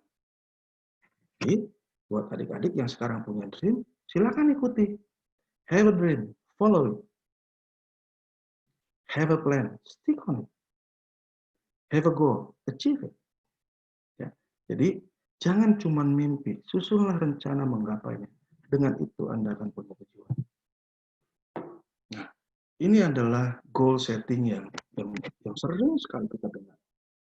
Ya, goal setting itu indikatornya harus SMART. Apa itu? Specific, measurable, achievable, realistic, timely. Nah, ini kalau dibaca satu persatu memang agak sulit, tapi kalau kita baca dalam satu nafas, lama-lama terbiasa, seperti yang saya bilang tadi. Jadi kalau kita punya tujuan, maka dia harus spesifik. Measurable, bisa dihitung. Kok bisa dihitung? Iya dong. Sekarang penjualannya berapa? Sekarang klien kita siapa? Ya, saya ingin produk saya dikenal bukan cuma di Subang saja, tapi sampai ke Purwakarta, sampai ke Bandung, sampai se-Indonesia. Kenapa tidak? Achievable, realistic, susun waktunya, timely. Ya, tahun depan, nah mungkin Anda sering kalau di tahun baru ya, nah, tahun baru kita baru saja masuk ke tahun baru Islam, bikin resolusi. Tahun ini saya mau apa ya? Tahun ini saya mau apa ya? Gitu. Sama seperti mahasiswa. IPK saya berapa ya? Oh, IPK saya 3,2. Semester depan IPK saya mau berapa ya? Loh, kuliah juga belum. Bisa. Bisa. Saya waktu mahasiswa, dengan hanya melihat pertemuan pertama saja, masuk ke semester, terus saya lihat dosennya ini, mata kuliah ini, saya membuat rencana, oke, saya ingin IPK saya sekian. Dengan itu saya susun rencananya, oke, yang ini berat buat saya, berarti harus saya apakan, yang ini saya sukai, yang ini tidak saya sukai, dan seterusnya. Goal setting. Dalam jangka pendek, cirinya dia lebih terukur, banyak angkanya. Dalam jangka panjang, kita harus beradaptasi.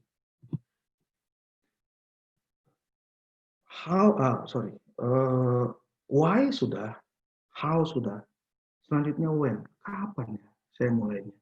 Saya mengambil ini dari satu literatur yang menjelaskan bagaimana merek-merek besar dibidani gitu ya, foundernya adalah orang-orang yang kita kenal. Kita lihat misalnya Mark Zuckerberg, tahu ya, pendiri Facebook. Mulainya tahun umur berapa? 19. Umur Anda kan? Bill Gates, umur 20. Siapa lagi? Sony. Akio Morita, umur 25. Siapa lagi? Yang umur 26, 27 ada. 36, 40 ada. 41 Kristen Dyer ada. 49 Seagate ada. Bahkan ini kalau datanya diteruskan sampai 60-an ada. Jadi sebetulnya never too late to start. Mau mulainya kapan aja menjadi pebisnis, menjadi wirausaha, bisa saja. Ya, bisa saja. Tapi masalahnya, umur kita itu maju, nggak pernah mundur. Ya, umur kita itu maju, nggak pernah mundur.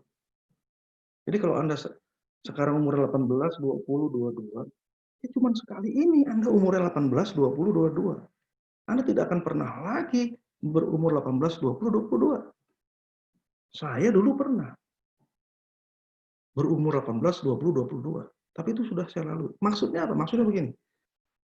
Menurut psikolog, ketika kita berumur 25 tahun nanti, kita akan sampai kepada titik namanya quarter life crisis. Ada satu krisis yang, umur saya udah 25 ya, apa yang saya lakukan? Apa yang telah saya lakukan? Saya sudah kuliah, terus apa? Saya sudah menghasilkan apa? Kawan saya sudah dapat apa? Kawan saya sudah menikah, saya bagaimana? Kawan saya sudah jadi pejabat ini, saya bagaimana? Nah, itu krisis. Tentu tidak semua orang mendapatkan ini. Tapi bagaimana kita melaluinya? Ya dengan persiapan. Persiapannya apa? Ya Anda sekarang ini. Ya, sekarang ini. Sekali lagi ini kata psikologi. Erikson Stages of Psychological Development. Umur Anda sekarang berada di 18 sampai 25. Develop commitments to others and to life or career. Jadi memang walaupun kita lihat sukses story banyak wirausahawan itu bisa mulai dari umur berapa saja? 17, 18, 30, 40, 50, 60. Tapi Anda sekarang berada di umur 18 sampai 25, ya, yang sebelum mencapai quarter life crisis ini bisa mempersiapkannya. Jadi ini waktu yang tepat untuk merajut karir ke depan.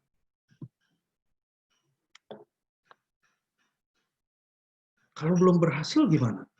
Ya nggak apa-apa.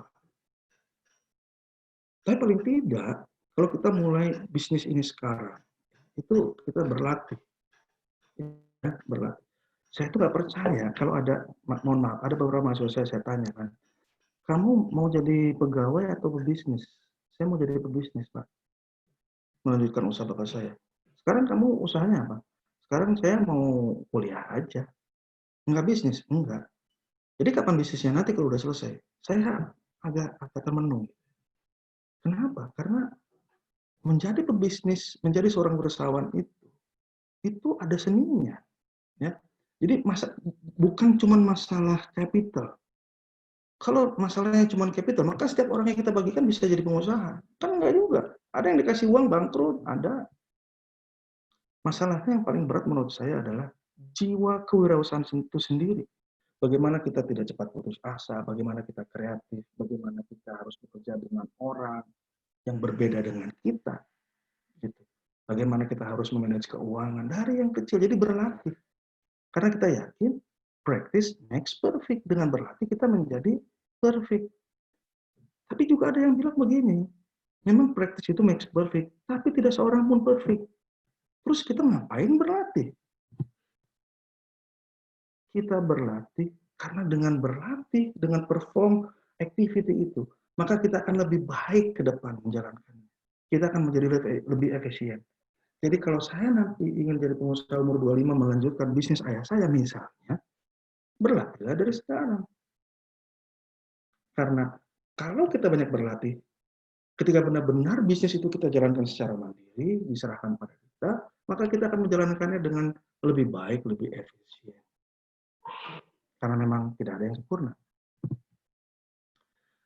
Satu lagi yang ingin saya sampaikan kalau masih ada waktu sedikit, menjadi pengusaha harus selalu satu langkah di depan, one step ahead.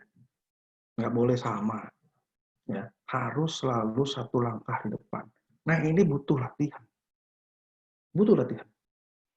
Alhamdulillah saya seperti yang Pak Bisma tadi sampaikan, sudah 4 tahun 5 tahun ke belakang selalu mendapatkan alhamdulillah pendanaan funding riset dari Kemenristek Dikti yang sekarang menjadi Kemenristek BRIN. Ya. Nah, saya harus mempresentasikan paper saya. Tahun 2017 saya presentasikan di Hong Kong. Keynote speaker-nya berasal dari China mainland.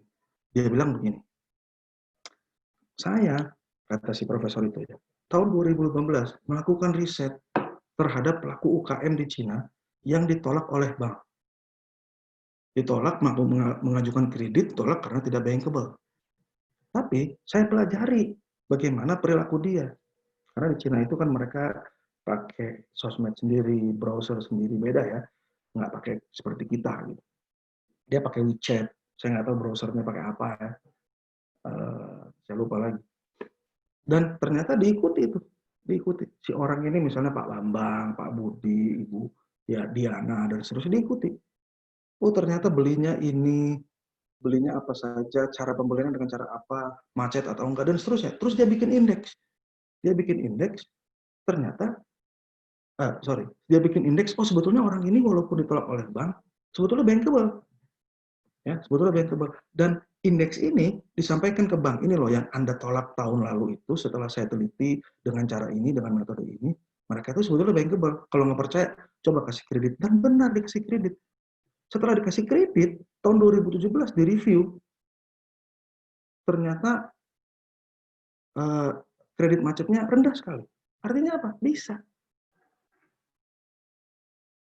Lalu apa kaitannya cerita ini dengan one step ahead? Karena tahun 2015 itu, saya punya ide yang sama. Cuma saya nggak tahu bagaimana menjalankan ini semua.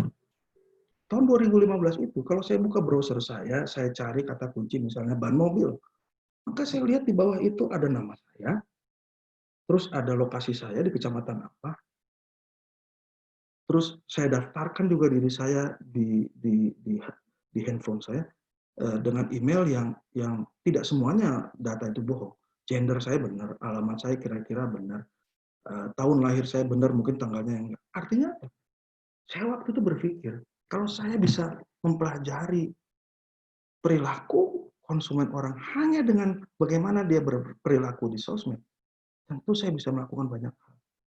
Saya hanya berpikir itu tahun 2015 karena saya tidak tahu saya harus membuat network ke siapa. Tapi tahun 2017 saya mendengar sukses story yang dilakukan oleh kita. Paling tidak oleh profesor itu. Nah, dia berpikir one step ahead. Kita selalu terlambat. Seperti halnya ketika Anda melihat misalnya, oh kawan-kawan saya di era pandemi ini yang tadinya bikin baju sekarang jadi bikin masker. Harus nggak saya bikin? Kalau kita bikin hal yang sama, kita nggak one step ahead. Nah ini adalah challenge. Jadi yang terakhir, Anda harus one step ahead. Hilangkan huruf T pada slide ini. Don't say, I can't do it. Let's say, I can do it. Kamu bisa. Saya kira itu yang mampu saya share. Luar biasa, terima kasih atas kesempatannya. Saya kembalikan ke Pak Bisma. Assalamualaikum warahmatullahi wabarakatuh. Waalaikumsalam. Baik. Terima kasih atas penjabaran dari Pak Horas. Jadi ada beberapa poin yang bisa kita perhatikan, ya, terutama tentang why, how, dan when dari seorang entrepreneur. Yaitu salah satunya adalah entrepreneur itu harus selalu berpikir one step ahead. Jadi harus berpikir satu langkah di depan semua orang. Baik, karena udah ada beberapa pertanyaan, saya akan membacakan beberapa pertanyaan. Baik, terutama kali mungkin pertanyaan dari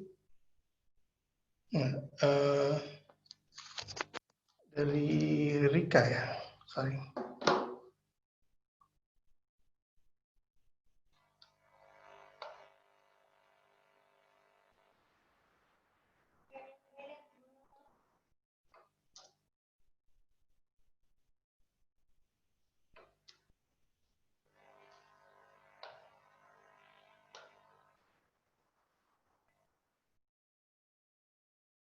Tapi saya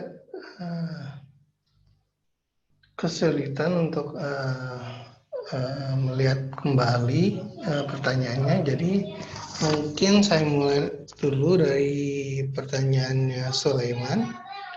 Bismillah, salam sejahtera bagi kita semua. Nama saya Sulaiman. Izin bertanya kepada Bapak Horas. Ketika kita sudah membangun sebuah bisnis, sewa lahan, membangun ruko, dan mulai menjual produk, namun ketika itu problem mulai bermunculan. Salah satu contohnya adalah produk kita bisa dikatakan kalah bersaing dengan kompetitor. Ketika kita yang berinovasi dari segi produk, segi pemasaran, namun terkendala budget dan dana, nah bagaimana cara agar kita bisa survive dalam kondisi seperti itu?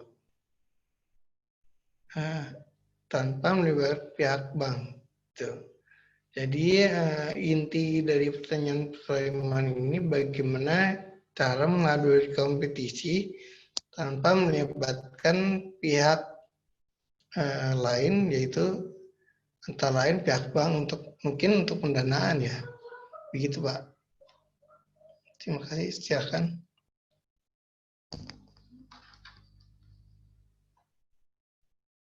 Satu-satu dulu Pak ya. Oh iya, baik. Terima kasih Pak Bisma. Terima kasih atas resonansinya ya Sulaiman. Ini Pak Sulaiman atau adik Sulaiman ya. Tapi kalau melihat bisnisnya sepertinya sudah banyak ini ya. Alhamdulillah. Amin. Ya, adik Sulaiman ya, masih muda. Ya. Seperti yang saya sampaikan tadi, saya pernah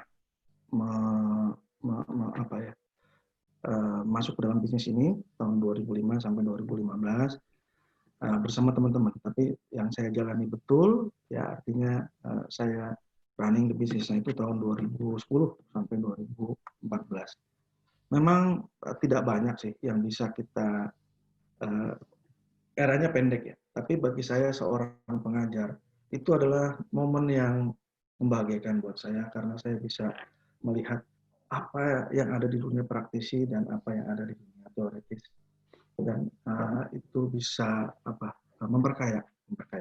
Oke, sekarang masuk ke pertanyaannya Sulaiman. Kalau saya tidak salah tangkap tadi, ini bisnisnya sudah berjalan cukup baik.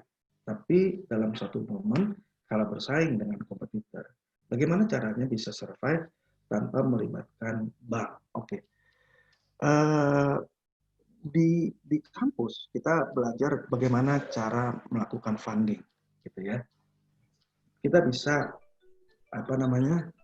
pinjaman, ya, pinjaman ke bank. Oke. Apa keuntungannya? Keuntungannya tentu ada, tapi ada konsekuensinya, ya kan? Konsekuensinya. Lalu kalau kita nggak ke bank, opsi lainnya apa? Oke, kita bisa mengajak serta kawan, teman, dan itu juga saya lakukan, ya. Saya lakukan. Waktu itu ya saya mengajak teman sebagai investor, tapi ada konsekuensinya. Konsekuensinya adalah dia punya power ya, dia masuk ke dalam manajemen. Tapi saya kira selama kita memilih mitra yang tepat, nggak ada masalah, ya, mitra yang tepat. Dan ini bisa menjadi salah satu opsi ya keluar dari permasalahan ini. Mitra yang tepat itu seperti apa? Jadi bukan hanya yang memiliki capital saja, uang saja, tapi dia juga bisa memberikan transfer knowledge, bisa membantu membuka pasar misalnya, bisa juga membantu dalam produksi dan seterusnya. Ya, jadi jawaban singkatnya, kalau kita tidak ingin melibatkan bank, ya tentu kita punya opsi lain. Tapi saya ingin memberikan tambahan. Ya, saya tidak tahu apa pendapat Sulaiman tentang bank, tapi memang akhir-akhir ini ada gerakan beberapa anak muda ya, banyak anak muda lah, yang anti riba. Ya, saya tidak ingin masuk ke dalam diskusi atau diskursus tentang apakah bank itu riba atau tidak. Ada yang bilang riba, ada yang bilang tidak. Ada yang aneh. Saya belajar ekonomi, menjadi dosen ekonomi, pernah running bisnis juga cukup lama, sekitar 10 tahun begitu. Tapi saya hampir tidak pernah punya hutang. Sekali-kalinya saya berhutang. Pertanyaannya, boleh nggak kalau saya berhutang di bank? Selama kalau saya ya, selama banknya adalah kalau kita yakini bahwa bank yang baik adalah yang non konvensional, ya boleh saja. Tapi peruntukannya untuk apa? Peruntukannya untuk apa? Selama bukan buat konsumsi, tapi untuk hal yang produktif, ya saya kira itu opsi yang bisa kita pertimbangkan. Jadi kembali lagi ke Sulaiman.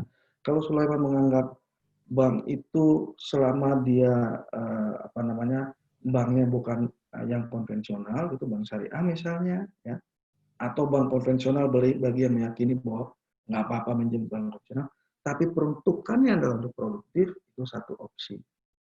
Tapi kalau opsi itu dihilangkan, kita bisa mengambil opsi yang lain, ya, mengajak serta kawan, teman, tapi bukan hanya kapitalnya yang kita harapkan, dia juga bisa masuk ke dalam bisnis ini, ya, memberikan value lain, memberikan membantu kita dalam memasarkan misalnya dan seterusnya. Dan itu yang saya lakukan. Gimana kalau kalah kompetisi? Nggak apa-apa, kalau kompetisi itu wajar, ya, wajar. Itu terjadi oleh banyak orang, ya. Banyak pengusaha pernah mengalami kekalahan. Kalau saya cerita tentang riset saya itu, karena saya sekarang senang riset, Saya sekarang sudah tahun ke-6, ya. Cuman karena ada pandemi ini dipospon tahun depan, jadi tahun ini nggak ada yang boleh riset keluar karena ada physical distancing dan seterusnya. Tapi itu saya dapatkan melalui kegagalan yang mungkin lebih dari 5 tahun. Coba gagal. Nggak apa-apa kan.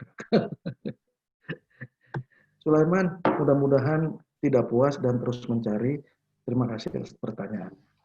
Saya kembalikan ke Pak Isma. Baik Pak, terima kasih. Sekarang saya akan ke Pak Firdaus dulu. Tadi ada pertanyaan dari mahasiswi kita namanya Rika.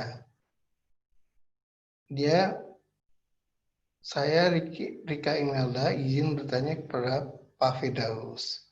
Di saat pandemi ini banyak usaha yang menurun baik secara online maupun offline.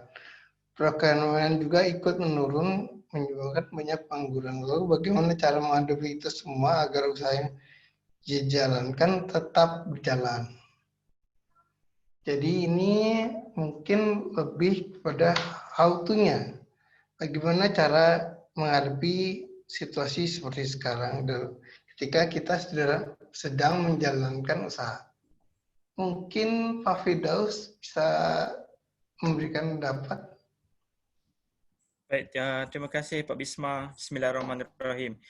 Sebenarnya soalan daripada Cik Rika yang sesuai dengan Pak Horas ni. Mungkin Pak Horas lagi baik penerangannya ya. Tapi insya-Allah saya akan cuba jawab soalan ni insya-Allah. Mungkin Doktor Pak Horas boleh tambah jika ada keperluan ya insya-Allah. Baik, okey. Bagaimana cara menghadapi ekonomi yang menurun dan pengangguran di era pandemik? Okey, baik. Kalau kita tengok pada ekonomi itu sendiri dan pandemik ini sendiri, inilah sifatnya adalah global. Okey, saya suka untuk petik daripada Pak Horas, Dr. Horas, dipaksa, terpaksa, terbiasa, luar biasa. Okey, contohnya kalau kita tidak makan, kita akan lapar. Kalau lapar, kita kena makan. Walaupun kamu berbaring, walaupun tidur, kalau terasa lapar, bangun, beli makanan. Betul? So itu terpaksa. Sebab oleh kerana kelaparan. Jadi motivasi entrepreneur ni kebanyakannya datang daripada keterpaksaan itu sendiri sebenarnya. Okey? Contohnya kalau kita tidak ada duit untuk membeli sesuatu, tidak ada duit untuk beli makan, tidur, ataupun pakaian, rumah dan sebagainya, kita kena cari ikhtiar. Kena cari ikhtiar yang betul-betul orang kata ekstrim kalau dah sampai satu tahap tu untuk mendapatkan apa yang kita perlukan. Dengan kata lain, untuk survive tidak ada option sebenarnya. Alright, untuk makan tidak ada option. Kalau nak puasa, sampai bila kita boleh puasa? Malam kena berbuka juga kan? Jadi untuk itu memang kita suka untuk saya petik perkataan daripada Pak Horas sendiri, kita kena paksa diri kita sendiri, okey, untuk cari jalan untuk menghadapi, menyelesaikan permasalahan ataupun konflik dalam era pandemik ini. Tak kira daripada COVID-19 itu sendiri, tutup bisnes ataupun daripada ekonomi yang jatuh. Okey. Satu istilah yang saya suka untuk utarakan di sini ialah create job, do not find job. Kita kena cipta kerja, kita kena bekerja, create job. Jangan cari kerja. Ada isu seperti yang saya katakan tadi, isu pramugara yang dibuang kerja. Jadi mereka tidak ada option lain selain daripada bekerja untuk menampung kehidupan seharian mereka. Jadi mereka bekerja, bermula secara kecil-kecil, cuci kereta dulu, kemudian sekarang dah mula naik sikit, polish kereta, kemudian cat kereta dan sebagainya. Kemudian dipanggil apa? Peningkatan dari aspek bisnes tu, perniagaan itu sendiri. Okey, itu adalah penting. Survival adalah sangat-sangat penting kalau dalam era sekarang ni ya. Okey. Saya akui banyak option yang kita boleh dapat sebenarnya. Okey, tapi bila masuk ekonomi yang nurun, pandemik lagi, optionnya adalah terbatas. Okey, untuk era-era kita bukan di zaman kita adalah alpha ya. Pak Wisma ya, Pak Horas ya, kita adalah golongan generasi alpha, mungkin generasi yang abad ke-21, 21st century ini dia lebih terdedah daripada internet. So internet tu banyak option yang kita dapat daripada situ. Okey, kita boleh create di Malaysia, saya ambil contoh di Malaysia. Okey, pada mulanya kita akan buat satu kata apa, brick and mortar, kedai di pasar-pasar. Jadi oleh kerana kekangan daripada pandemik, kita kena ubah cara berniaga kita. Delivery, online dan sebagainya. Tapi orang kata failure is not orang kata stop. Okay, it's not an option. Untuk berhenti, to halt, is not an option. We need to go on. Kita kena teruskan juga. Tapi ada banyak option, ada banyak strategi. Entrepreneur perlu kembangkan idea untuk cari jalan alternatif menyelesaikan isu-isu atau masalah. Dengan kata lain, kalau kita tengok daripada aspek yang kena buang kerja, pengangguran, ekonomi merudum, pandemik 19, okey, macam mana nak cari kerja? Kita kena aim bermula daripada kecil-kecil lagi. Mungkin jual goreng pisang ke tepi masjid? Mungkin. Okey, untung tu di sini untung jual goreng pisang tepi masjid. Orang keluar daripada sembahyang, solat kan, dia beli goreng pisang. Air mungkin, terutamanya pada hari Jumaat. Kan kat situ. So sedikit sebanyak kita akan kumpul, kita akan buka cawangan dan sebagainya. Kalau tak beli direct pisang cheese, coklat dan sebagainya di rumah pelanggan-pelanggan tuan-tuan. Dan yang seterusnya, poin yang terakhir adalah berfikiran terbuka. Kita accept, berfikiran positif. Jangan anggap jatuhnya ekonomi dengan pandemiknya, dengan tertutupnya bisnes semua, itu adalah salah satu orang kata apa, the end of our life.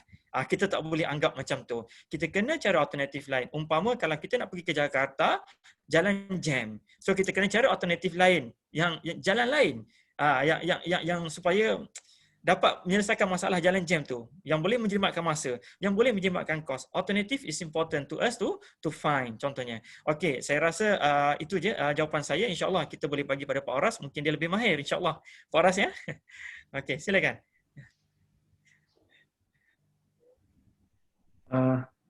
Bagaimana Pak Bisma? Pak Horas tadi pertanyaan dari Rika itu, bagaimana strategi menghadapi berwirausaha atau berusaha tapi di dalam kondisi COVID seperti ini, gimana bisa bertahannya? Gitu. Oh ya, baik. Saya tadi sebetulnya sedang melihat-lihat chat, lalu ada beberapa pertanyaan yang ditujukan kepada saya, ya, ditujukan kepada saya. Kalau boleh izin Pak Bisma, boleh saya komentari dulu yang ditujukan kepada saya? Silahkan Pak. Boleh ya. Saya lupa namanya, tapi di chat itu ada yang bertanya tentang bisnis dan passion. Apakah yang kita bergerak di bisnis di bidang-bidang yang menjadi passion kita itu adalah suatu keharusan atau tidak? Jawaban dari saya tidak satu keharusan.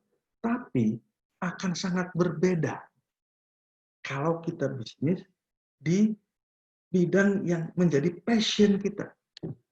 Beda sekali. Ya, misalnya begini tadi saya bilang, ada yang saya kenal, ya, orang yang sangat saya kenal dengan baik, itu senang dengan bahasa. Tapi dia sekolahnya engineer. Dipakai nggak tuh engineer-nya? Enggak dipakai. Dia passionnya bukan di situ. Ya. Dan sayangnya dia tidak sempat berbisnis, ya, sampai usianya seperti ini. Tapi ketika saya ngobrol dengan dia, ya, lalu saya bandingkan dengan kawan satu lagi, ada kawan satu lagi, dia sekarang ke Amerika gitu. Nah, dia passionnya juga bahasa. Jadi saya punya dua teman, dua-duanya punya passion di bahasa. Yang satu hanya jadi ya pegawai gitu. Yang satu lagi betul buka kursus bahasa Inggris, saya sebut saja kursus bahasa Inggris. Tapi passionnya di sana. Hasilnya beda nggak? Beda. Kalau passionnya di sana, maka kalau dia mengajar bahasa Inggris, terus siswanya itu bisa, maka itu menjadi value yang dia harapkan. Beda kan? Coba, saya tidak senang bahasa, buka kursus bahasa Inggris. Tapi kalau passion saya bahasa, saya buka kursus bahasa Inggris, itu pasti beda. Saya akan melayani dengan hati. Ketika tidak ada siswa, ya, ketika tidak ada siswa misalnya, saya tetap memberikan pembelajaran gratis misalnya kepada paling tidak lingkungan saya, kepada anak-anak di sekitar saya, yang dengan itu menjadi promo, menjadi word of mouth yang bagus. Itu passion. Jadi membuat orang mengerti bahasa, terampil menggunakan bahasa, membuat saya bahagia. Itu passion. Bayangkan kalau kita punya bisnis yang itu passion kita gitu. Beda kan? Kalau bukan passion kita.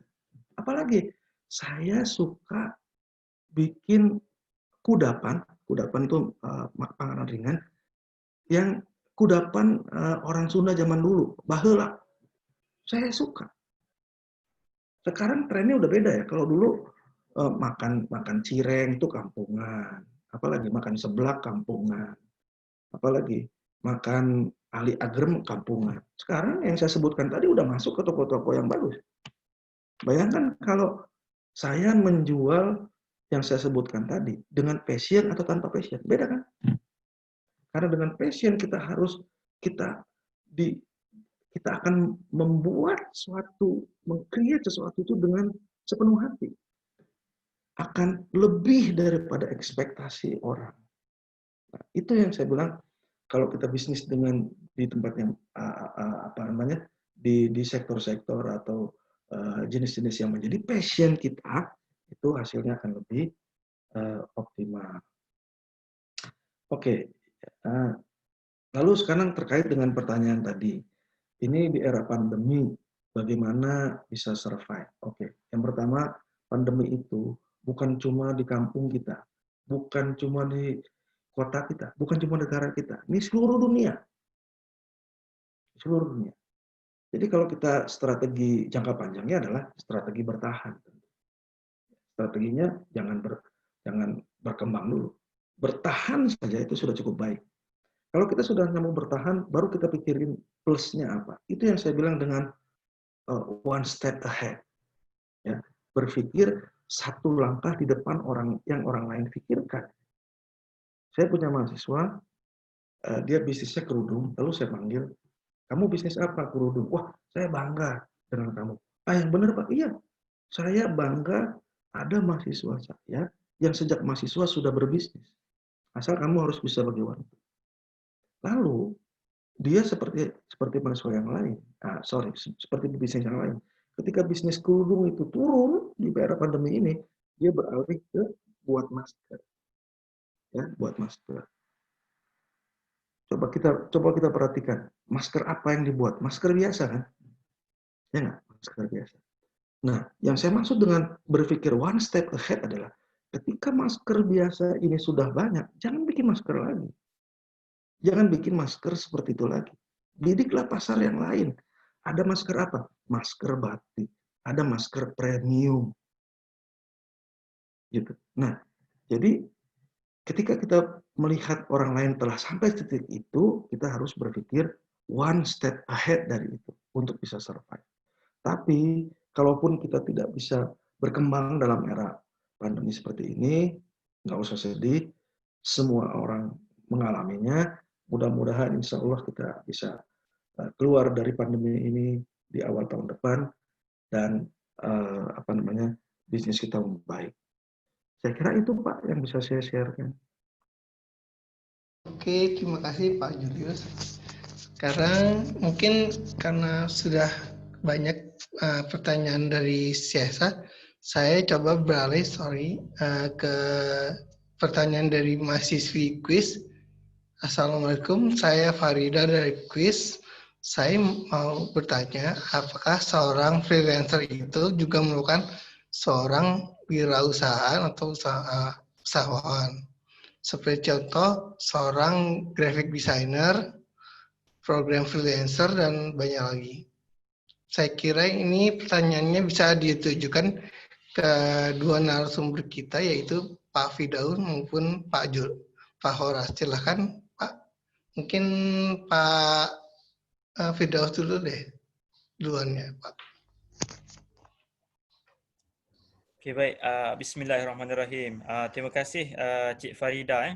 Ini Pak Bisma, Pak Horas, ini salah seorang daripada pelajar saya. Okey, baik. Bismillahirrahmanirrahim. Okey, dia bertanya, adakah freelancer, graphic designer, programmer dan banyak lagi merupakan seorang usahawan, wirausahawan? Ya, jawapannya adalah ya. Okey, sebab kalau kita tengok daripada faktor-faktor usahawan, definisi utama-utama adalah opening up new enterprise. By creating a new enterprise, developing new idea, establishing idea. Seperti yang Pak Horas huraikan sebentar tadi. Okay. Jadi kalau kita tengok daripada segi entrepreneur tu sendiri, ada 3 faktor, 3 kategori yang kita boleh tengok kat sini. Okay. Yang pertamanya adalah daripada segi servis mereka sendiri. Adakah servis mereka macam kata head. Okey, salah satu komponen bagi seorang entrepreneur oleh Pak Horas tadi. Jadi adakah dari segi proses, dari segi produk, daripada servis yang dia offer pada customer, dia offer pada market yang saya sebutkan tadi tu, one step ahead tadi.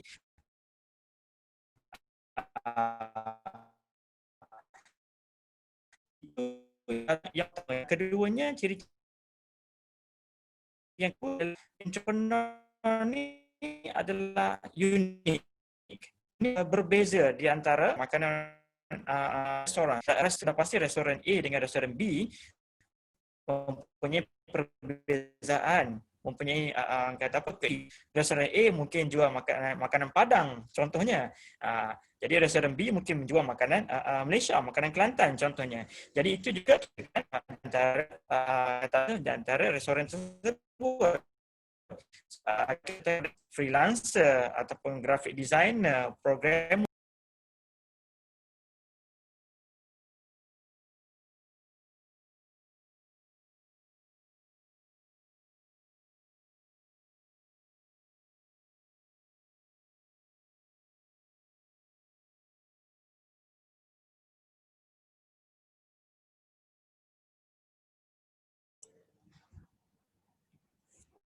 Okey, jadi maksudnya telah sampai ya Pak Bisma ya. Right, mungkin kita, boleh juga pandangan daripada Indonesia, mungkin ada perspektif yang berbeza.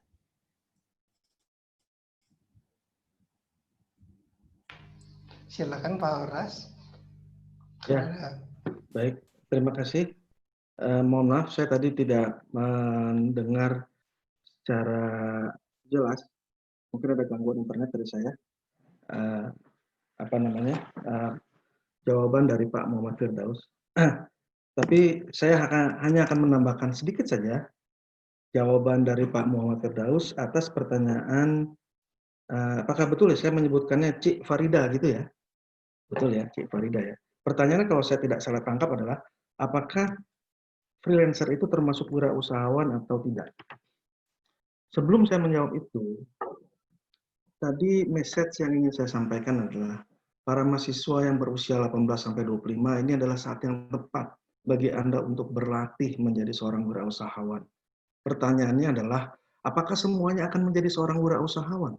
Belum tentu. Belum tentu. Kalau kata orang Indonesia, kata orang tua kita dulu, garis tangannya sudah ada. Lalu, kalau saya tidak menjadi seorang wirausahawan, apa gunanya? Kalaupun kita berlatih menjadi seorang wirausahawan dan tidak menjadi wirausahawan pada umur 25, nggak apa-apa. Kita tetap bisa menjadi seorang wirakarya. Seorang yang menjalankan apapun ya dengan prinsip-prinsip jiwa kewirausahaan. Ya. Apa itu? Tadi selalu kreatif, inovatif, ya, pantang menyerah, one step ahead dan seterusnya. Itu adalah nilai-nilai yang harus dimiliki menjadi panutan bagi seorang wirausahawan. Kalaupun kita tidak bisnis, kita masih bisa ya, hasil latihan kita ini masih bisa kita pakai untuk berkiprah dalam bidang apapun. Tapi pertanyaannya, apakah freelancer seperti yang disampaikan tadi wirausahawan? Menurut saya ya. Walaupun dia bekerja sendiri, ya, tapi dalam satu linkage kan dia tidak bekerja sendiri. Misalnya, kalau saya menjadi interior designer gitu ya, desainer interior rumah misalnya. Apakah saya bekerja sendiri? Saya kira menjadi desainernya sendiri, tapi menjalankan bisnisnya tidak bisa sendiri. Tidak bisa sendiri. Dia harus buat network, ya. Dengan siapa? Dengan pengembang. Dia harus buat network dengan siapa? Itu loh, supplier dari materialnya. Dia harus buat network itu semua. Dan ketika dia harus buat network itu semua, ya dia menjadi seorang wirausahawan karena dia memenuhi kriteria tadi. Ya, dia juga harus punya jiwa wirausahawan. Jadi yang ingin saya sampaikan adalah waktu ini 18 sampai 25, di mana mahasiswa-mahasiswa saya yang hadir di sini ya berada dalam waktu yang pas untuk berlatih menjadi seorang wirausahawan. Kalaupun nanti jadi wirausahawan, alhamdulillah. Kalaupun tidak menjadi wirausahawan, menjadi seorang wirakarya, orang yang memiliki jiwa kewirausahaan untuk berkiprah dimanapun selain di dunia bisnis. Dan itu akan membawa kita menjadi orang yang unggul, ya, orang yang unggul. Demikian Cik Farida, mudah-mudahan Cik Farida juga memulai usaha di sana dan berhasil. Terima kasih. Baik, terima kasih untuk kedua pembicara. Masih ada pertanyaan lain, tapi karena mohon maaf karena durasi acara, mungkin pertanyaannya itu nanti kita tampung dan kita bisa kita tanyakan di lain waktu atau bisa kita tanyakan ke saluran-saluran yang lain. Baik, terima kasih kepada kedua pembicara kita, yaitu Tuan Muhammad Firdaus dan Pak Horas Julius. Kami juga sebelum kita melanjutkan ke sesi berikutnya, yaitu sesi foto-foto, kami juga menginformasikan kepada seluruh partisipan bahwa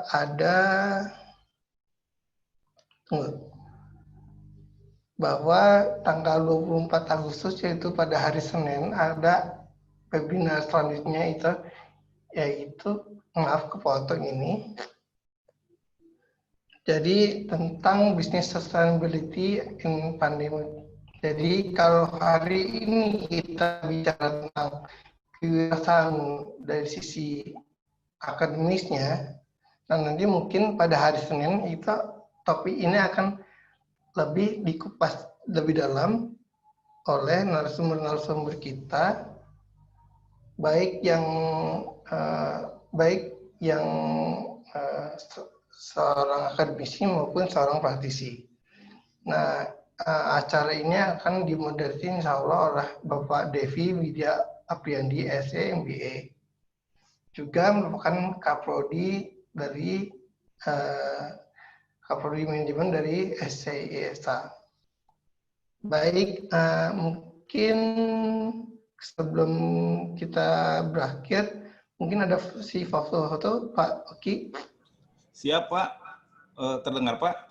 Ya. Ya, jadi buat teman-teman semua jangan dulu meninggalkan room walaupun sudah difoto, kita akan foto bareng agar tidak tidak hilang ya di tampilan saya di sini. Mungkin mahasiswa yang dari kuis juga masih ada ya?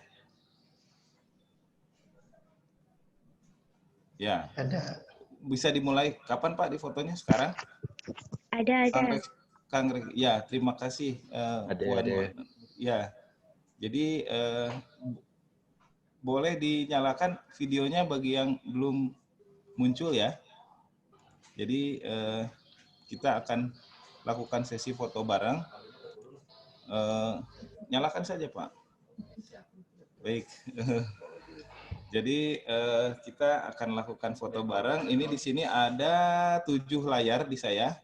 Ini sekarang kita coba layar pertama dulu. Layar pertama dulu ya. Layar pertama dulu. Maaf ini udah ada. Ya, di layar pertama ini saya coba dulu ya. Windy udah siap, Sulaiman sudah siap ya. Sulaiman Sidik, Rizky nggak pakai kamera ya. Novia udah, Mela udah rapih Mela. Iwan Gunawan, Reksi. Ah, ini Kang Reksi sudah ya. Krismayanti udah. Ya, siap ya. Kita foto dulu 1 2 3. Ya, ini untuk layar 1 sudah. Jangan dulu keluar. Layar 2 sekarang ya. Ada Kiki Fatima, Izzat Ashraf. Ini nggak ada kameranya ya? Nggak ada videonya ya? Rini, Iwan Gunawan, Susi, ya Noni, Saripah ya. Udah? Ya, Desi, Carolina, lihat layar. Ya, senyum ya. Maulida, Priscilia, lihat layar ya. Ya, kita hitung ya. 1, 2, ya 3. Sip. Ya. Nah, sekarang layar ketiga ya. Layar ketiga ada Andri Muhammad Aziz Salim. Lihat layar Aziz. Aziz, lihat kamera Aziz. Oh, kayaknya Aziz nggak kedengeran. Kamera Aziz, kakak. Oh iya. Ya, siap. Kita hitung ya. 1, 2, 3. Ya. Ya, kita layar keempat. Nah, di layar keempat ini ada Gugun, Dandi, Fatih, ya Bima, Rana Dwitami, Farida, ya Rosa, Vivi. Vivi, lihat kamera. Abai nggak kelihatan wajahnya Abai. Oh, siap. Nenden Ayu, Leha nggak ada kameranya nih. Ya, kita mulai ya. Delima, Deli, lihat layar Deli. Nah, kita hitung dulu ya. Kenapa, Vi? Ya, udah ya. Kita hitung ya. 1, 2, cheese. Oke. Cheese. 5. Layar 5 nih. Ada Bapak Horas Julius. Ada Rizal juga, Pak Umar, Anissa. Ya, kita hitung ya. Ada Pak Sandi juga nih. Amelia, lihatlah kamera ya. Pak Bisma juga ada di sini nih. Zulfa, lihat kamera Zulfa. Hitung ya. 1, Iis udah bagus Iis. Rizka, agak nyender sedikit Rizka.